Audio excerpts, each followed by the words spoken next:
안녕하세요. 고양제일중학교 국어 온라인 수업입니다. 오늘은 자전거 도둑 4차 시입니다. 준비되셨으면 시작할까요? 지난 시간까지 배운 소설의 구성 단계 기억하시죠? 자, 지난 시간까지 어떤 일이 있었나요? 우선 수나미, 배경, 다른 인물들이 좀 나왔는데 주인 영감님이 조금 이상해요. 물론 아직 수나미는 모르죠. 그 다음 전개에서 바람에 간판이 떨어지고 사람들은 다친 사람 걱정 대신 치료비를 아까워하고 수나미는 상회 주인을 만나서 돈을 받아오는 미션을 수행했죠. 은행 막을 돈이라는 나쁜 방법, 거짓말로 해결했어요. 이제 돌아오는 길입니다. 어떤 일이 벌어질까요? 바람이 여전하다. 저만큼서 흙먼지가 땅을 한꺼풀 벗겨 혼이불처럼 둘둘 말아오는 것 같이 엄청난 기세로 몰려온다. 골목 안의 모든 것이 댕그렁, 와장창, 우르릉하고 제각기의 음색으로 소리 높이 비명을 지른다. 드디어 흙먼지 혼이불이 집어삼킬 듯이 수나미의 조그만 몸뚱이를 덮친다. 수나미는 눈을 꼭 감고 숨을 죽인다. 바람이 지난 후 수나미는 눈을 뜨고 침을 탁 뱉는다. 입속에 모래가 들어와 깔깔하고 목구멍이 알싸하니 아프다. 다시 자전거 쪽으로 걷는다. 조금 전만 해도 서 있던 자전거가 누워있다. 그래도 날아가진 않았으니 다행이다. 자전거뿐 아니라 골목의 모든 것이 다 제자리에 그대로 있다. 수나미는 그것이 신기하다. 누워있는 자전거를 일으켜 세우고 날렵하게 올라타 막 페달을 밟으려는데 어디선지 고함 소리가 병력같이 들린다. 이놈아! 어딜 도망가는 거야! 계속 꺼라! 꼼짝 말고! 수나미는 자기에게 지르는 고함은 아니겠지 싶어 그대로 페달을 밟는다. 아니 이놈이 어디로 도망을 가려고 이래? 뒷덜미를 사납게 붙들린다. 점잖고 깨끗한 신사다. 이런 신사가 자기에게 어떤 볼일이 있다는 것인지 수나미는 도시 짐작을 할 수 없다. 게다가 신사는 몹시 화가 나 있다. 신사를 화나게 할 일을 자기가 저질렀다고는 더구나 생각할 수 없다. 임마, 꼼짝 말고 있어. 신사의 말이 아니더라도 꼼짝하려야 할 수 있을 처지가 아니다. 꼼짝은커녕 숨도 제대로 쉴 수 없을 만큼 수나미의 뒷덜미는 신사의 손에 잔뜩 움켜쥐어져 있다.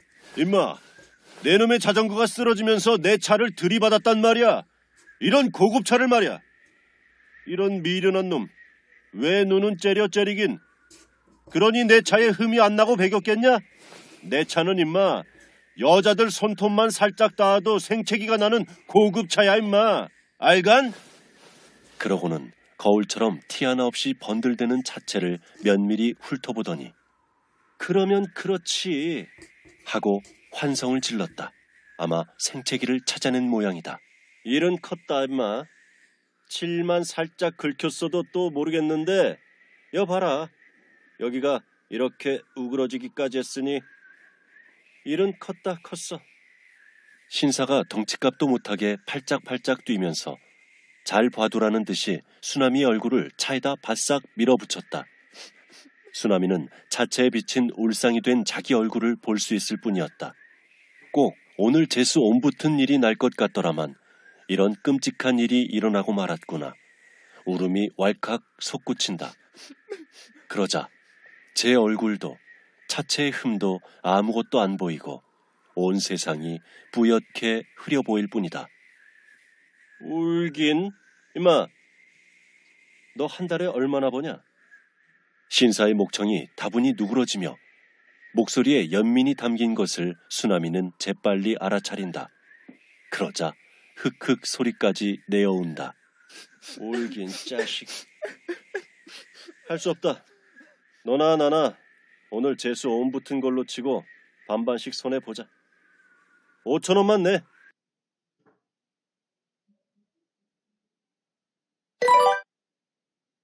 수나미는 너무 놀라 울음까지 끄르륵 삼키고 신사를 쳐다본다. 그 사이 사람들이 큰 구경이나 난 것처럼 모여들어 신사와 수나미를 애워싼다. 누군가가 뒤에서 빌어 이놈아. 그저 잘못했다고 무조건 빌어. 하고 속삭인다. 수나미는 여러 사람이 자기를 동정하고 있다고 느끼자 적이 용기가 난다. 아저씨 잘못했습니다. 한 번만 용서해 주십시오. 네 아저씨. 제법 또렷한 소리로 용서를 빈다. 용서라니 이만큼 했으면 됐지 어떻게 더 용서를 해? 아저씨 그러시지 말고 한 번만 봐주셔요. 예? 아저씨. 수나미는 주머니에 든 10,000원을 생각하면 얼굴이 화끈대고 공연히 무섭기까지 하다. 그렇지만 주인 영감님을 위해 그 돈만은 죽기를 무릅쓰고 지킬 각오를 단단히 한다. 아니 연석이 이제 보니 이런 큰일을 저지르고 그냥 내뺄 심사 아니야? 이런 악질 녀석 같으니라고.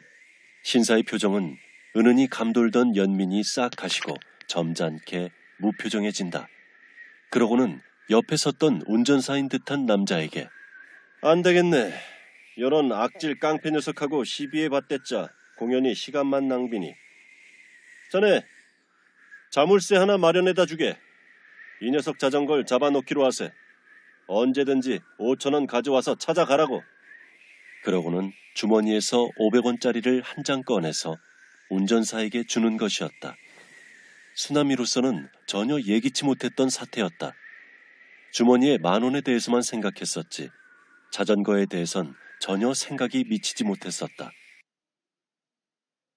운전사는 금방 커다란 자물쇠를 하나 사가지고 왔다. 신사는 다시 내 놈은 쳐다보기도 싫다는 듯이 수나미를 전혀 상대 안 하고 묵묵히 자전거 바퀴에다 자물쇠를 채우고 앞에 빌딩을 가리키면서 나 저기 306호실에 있으니까 돈 5,000원 갖고 와. 그러면 열쇠 내줄 테니. 하고는 수나미를 힐끗 흘겨보고 유유히 빌딩 속으로 사라져갔다. 수나미는 울지도 못하고 빌지도 못하고 그냥 막연히 서 있었다. 수나미와 신사의 시비를 흥미진진하게 구경하던 사람들도 헤어지지 않고 그냥 서 있었다. 아마 수나미가 앙앙 울거나 펄쩍 뛰면서 욕을 하거나 그런 일이 일어나 주기를 기다리는 눈치였다. 수나미는 바보가 돼버린 아이처럼 조용히 멍청이 서 있었다. 누군가가 나직이 속삭였다. 톡 껴라 톡 껴. 그까짓 것 갖고 톡 껴라. 그것은 악마의 속삭임처럼 은밀하고 감미로웠다. 수나미의 가슴은 크게 뛰었다. 이번에는 좀 더 점잖고 어른스러운 소리가 나섰다. 그래 그까짓 거 들고 도망가렴. 뒷일은 우리가 감당할게. 그러자 모든 구경꾼이 수나미의 편이 되어 와글와글 외쳐댔다. 도망가라. 어서 자전거를 번쩍 들고 도망가라. 도망가라. 수나미는 자기 편이 되어준 이 많은 사람들을 도저히 배반할 수가 없었다. 이상한 용기가 솟았다. 수나미는 자전거를 마치 검부러기처럼 가볍게 옆구리에 끼고 질풍같이 달렸다. 정말이지 조금도 안 무거웠다. 타고 달릴 때보다 더 신나게 달렸다. 달리면서 마치 오래 참았던 오줌을 시원스레 내깔기는 듯한 쾌감까지 느꼈다. 자, 위기가 등장합니다. 전개부터 위기까지는 자연스럽게 연결되어야 하죠. 형광램프 상회에서 성공하고 돌아오는 길의 벼랑간. 큰 갈등에 맞닥뜨립니다. 누굴까요? 돈 많은 신사입니다. 이 신사는 수나미의 자전거가 자기의 차에 흠집을 만들었다고 돈을 달라고 해요. 그런데 좀 커요. 요즘 여러분은 잘 모를 텐데 선생님이 네이버 지식인에 찾아보니 70년대의 공무원 월급이 10,000원대였다고 하네요. 그러니까 일반 공무원 한 달 월급의 절반 정도. 좀 세죠? 이번에는 좀 더 큰 갈등입니다. 수나미는 안전하게 돌아가고 싶어요. 그런데 이 신사는 그럴 수 없다고 막아서네요. 이것도 외적 갈등이죠? 이런 갈등을 우리 수나미는 어떻게 해결할까요? 조금 타락한 우리 수나미. 신사 동정심이 조금 있는 것 같으니까 소리내어 가짜 울음을 엉엉 울어요. 그리고 빌어요. 그런데 해결될 것 같았지만 안 되죠. 신사가 자전거를 인질로 삼거든요. 자물쇠를 채워 압류해버려요. 자, 그러니까 호기심을 가지고 구경하던 사람들 있죠? 이 물질 중심적인 사람들은 누구 편을 들까요? 당연히 손해보게 될 쓰나미 편을 들죠. 그래서 부추겨요. 들고 튀라고. 그냥 날라버리려고 부추기죠. 그랬더니 쓰나미가 어떻게 해결할까요? 그 말처럼 들고 튀었어요. 신사가 좀 심하긴 했지만 자신이 피해를 입혔는데 무책임하게도 정당한 방법 대신 더 타락한 방법으로 문제를 해결하죠. 도둑질.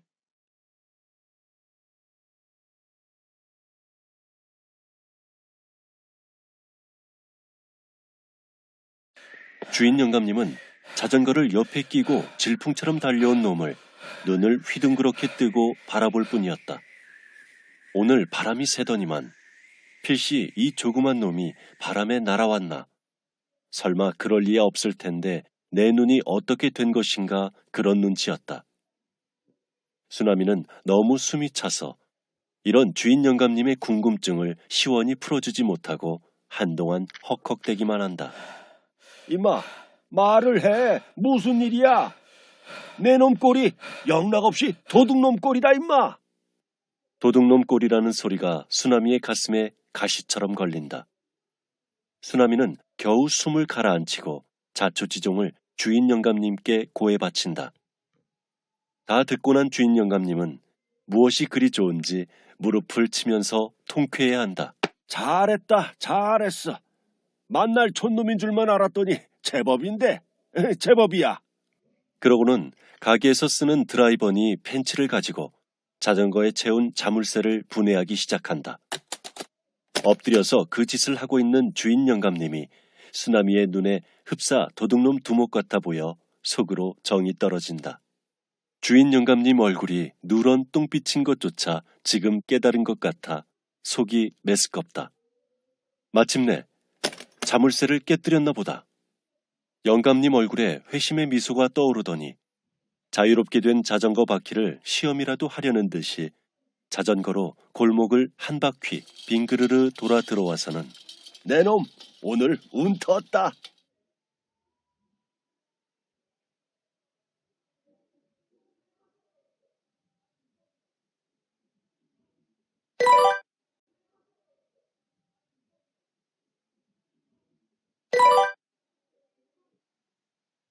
아버지는 밤중이지만 동네 사람들을 모아 큰 잔치를 벌이지 못해 안달을 했다. 형이 험악한 얼굴을 하고 안 된다고 했다. 잔치는커녕 동생들이 좋아서 떠드는 것도 못하게 윽박질렀다. 수나미는 지금도 그날 밤 일이 생생하다. 그날 밤 형의 누런 똥빛 얼굴은 정말로 못 잊겠다. 꼭 악몽 같다. 다음 날 형은 읍내에서 온 순경한테 수갑이 채워져 붙들려 갔다. 형은 악을 써서 변명을 하며 갔다. 2년 만에 빈손으로 집에 들어갈 수는 없었단 말이야. 도저히 그럴 수는 없었단 말이야. 그래서 읍내 양품점을 털어 돈과 물건을 훔친 것이다. 다음에 수나미가 형을 본 것은 읍내에 현장 검증인가를 나왔을 때다. 도둑질 한 것을 다시 한번 되풀이해 보여주는 것인데 딴 구경꾼들 틈에 섞여 수나미는 몸소리를 치면서 그것을 봤다. 그 도둑놈과 형제간이란 게 두고두고 생각해도 몸서리가 쳤다. 아버지는 화병으로 몸져 눕고 집안 형편은 말이 아니었다. 수나미는 드디어 어느 날 형이 그랬던 것처럼 서울 가서 돈 벌어 오겠다고 집을 나섰다.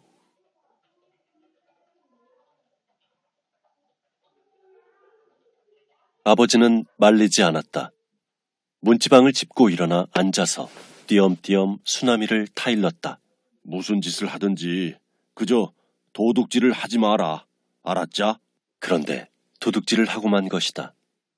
하지만 수나미는 스스로 그것을 결코 도둑질이 아니었다고 변명을 한다. 그런데 왜 그때 그렇게 떨리고 무서우면서도 짜릿하니 기분이 좋았던 것인가? 문제는 그때의 그 쾌감이었다. 자기 내부의 도살인 부도덕성이었다.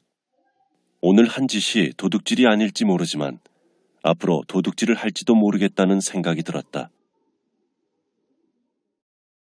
절정입니다. 영감님의 실체가 드러나는 부분입니다. 일반적인 상업소설이었다면 신사와의 갈등이 절정, 갈등의 최고조였을 겁니다.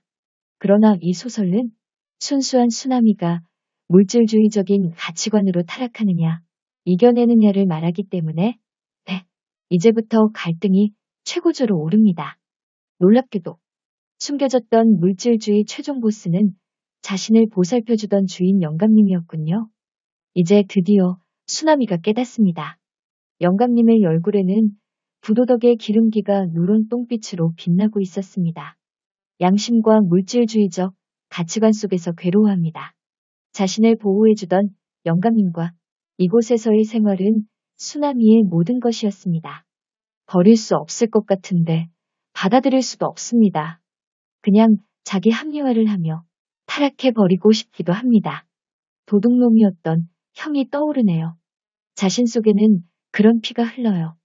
그렇게 바닥으로 쓰러지려는 순간 아버지가 떠오릅니다.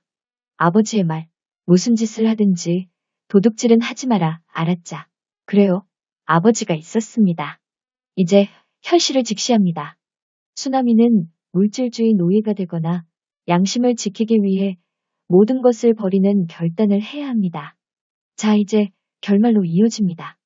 우리 귀엽고 순수한 수나미는 어떻게 할까요? 소녀는 아버지가 그리웠다. 도덕적으로 자기를 견제해줄 어른이 그리웠다. 주인 영감님은 자기가 한 짓을 나무라기는커녕 손에 안 난 것만 좋아서 오늘 운 텄다. 라고 좋아하지 않았던가. 수나미는 짐을 꾸렸다. 아, 내일도 바람이 불었으면, 바람이 물결치는 보리밭을 보았으면. 마침내 결심을 굳힌 수나미의 얼굴은 누런 똥빛이 말끔히 가시고 소년다운 청순함으로 빛났다.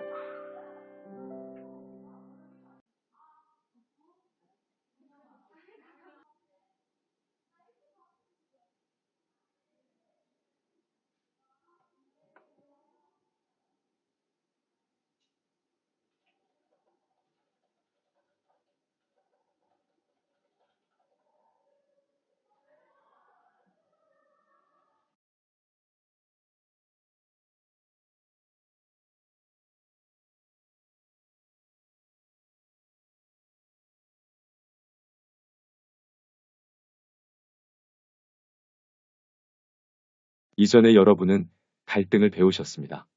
주인공이 원하는 발을 가로막아서 주인공을 괴롭게 움직이게 하는 것이 갈등이었습니다. 외적 갈등은 4가지, 그리고 내적 갈등을 배웠습니다. 이 소설의 외적 갈등은 무엇이 있을까요? 내 전개에서 돈을 주지 않으려는 상회 주인과의 갈등이 있었습니다. 그리고 위기에서 수리비로 10,000원이나 내놓으라는 신사와의 갈등이 있었죠. 둘 다 인물과 인물의 갈등입니다. 이게 끝일까요? 아닙니다. 수나미가 밤새도록 괴로워했던 그 절정 부분을 잊어선 안 되겠죠. 이 부분을 오해하시면 안 되는 게 영감님과의 갈등은 아닙니다. 영감님은 수나미의 행동을 좋아하고 있어요. 절정은 바로 수나미가 양심을 지키느냐 버리느냐를 고민했던 내적 갈등입니다. 머릿속에서 생각하느라고 영감님도 도둑놈 형도 아버지도 떠오르죠. 정말 밤새도록 괴로움에 몸부림칩니다. 그래서 이 소설의 핵심 갈등은 3가지입니다.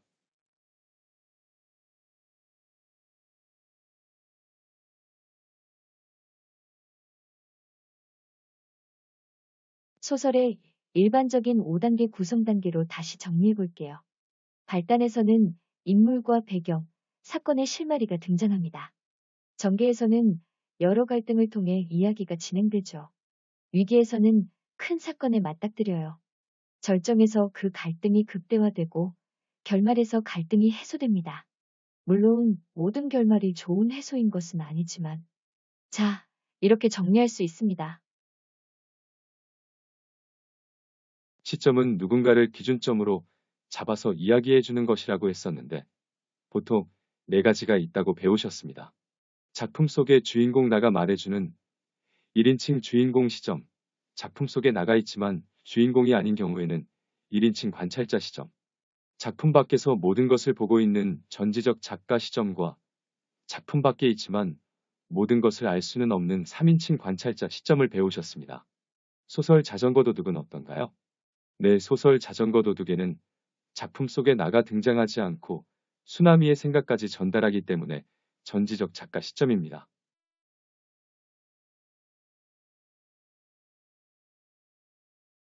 수고하셨습니다.